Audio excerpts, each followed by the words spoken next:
Hey, what's up everybody? It's your host here, Miles, and I'm with Miles on the Money.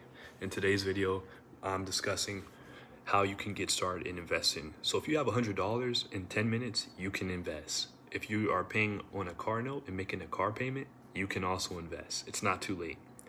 And let me start this video off by saying I am not a financial advisor. So if you're looking for financial advice, please discuss this with a financial advisor. The best thing to do is just get started. So how do we get started? Well, we would get started in opening a brokerage account. What is a brokerage account? Well, I would say a brokerage account is pretty much, it's similar to a bank account, not exactly that, but it's where you would put your money, fund the account to where you can buy and hold the stocks. That's a great account to have. If you want to buy and trade stocks, that's how you can do that. What are some good brokerage apps for someone out there who may not know? Well, a good brokerage app, I would say, I'll give you beginner friendly ones.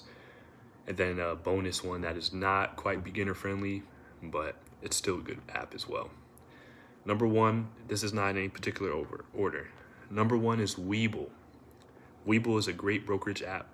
They actually give you instant cash or instant deposit. When you deposit money, it takes 1 to 3 business days. You get it instantly and you can trade with it instantly.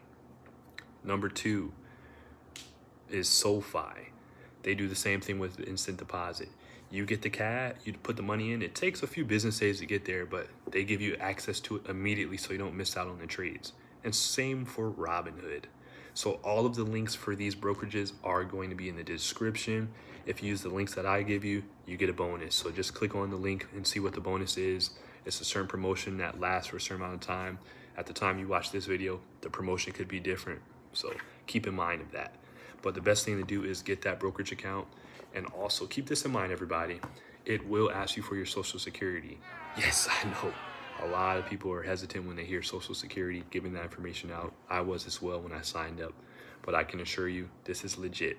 If you use the links I give you, Webull, SoFi, Robinhood, those are legit. The bonus one is Fidelity that you can invest on. But that's not really too beginner friendly, I would say.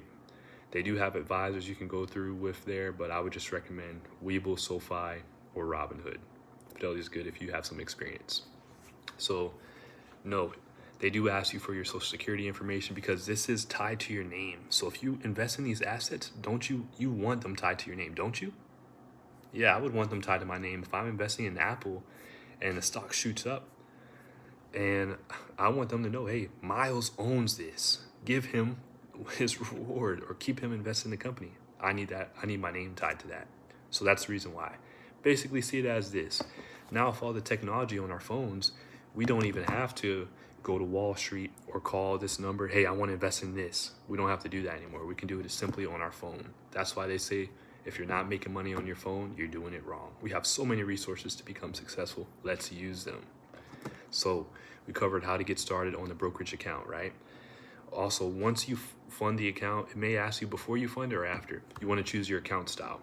For me personally, I would choose self-fund, but let me start this video off by saying this. I am not a financial advisor. So if you're looking for financial advice, please speak to a financial advisor. Anything I say about a stock is not a suggestion for you to buy, hold, or sell the stock. I'm just simply telling you what I'm doing here on Miles on the Money. So choose your investment style. If you want to choose your own account and choose what you invest in, then you would simply choose self-invested. If you want the robot to choose it for you, you could do that. I would not recommend doing that. I've never done that. You have no control over what you invest in. So that's why I don't like that. Next step. You got the brokerage account, you funded it, you chose the investment style. Where do I start? Well, I would say this for someone who's busy, who doesn't really have the time to focus and do their research on an individual stock. A good foundation, invest in the ETF is what I would do. That's what I do.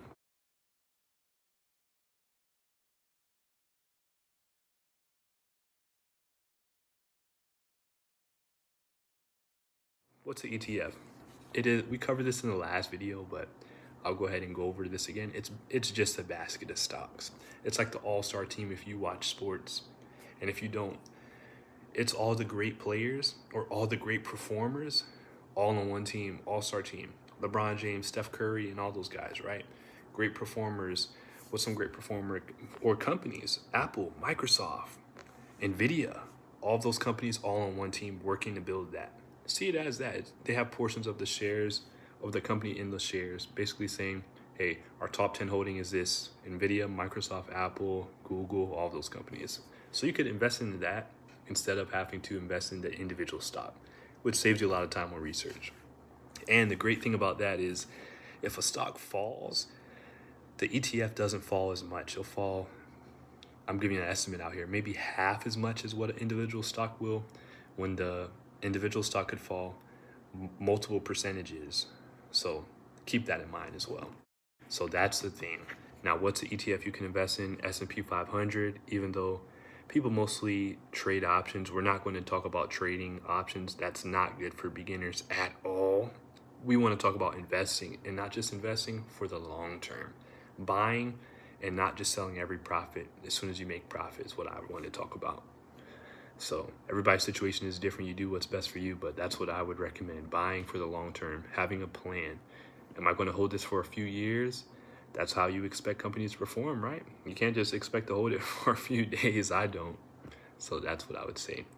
S&P 500, SPY is a ticker symbol. VOO is another one. What's another one? VTI.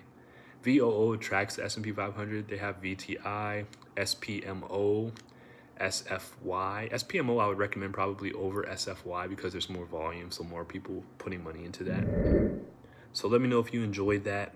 If this video was helpful to you in some way, hit the like button. If you know someone who's been talking about investing, or maybe you want to help them get invested, hey, share this with a family or friend. I'm sure this video could help them as well. And if you like this type of content, consider hitting the like and subscribe button, and you'll see more content like this. That's all. That's it. That's all. And I'll catch you in the next video. You guys take it easy.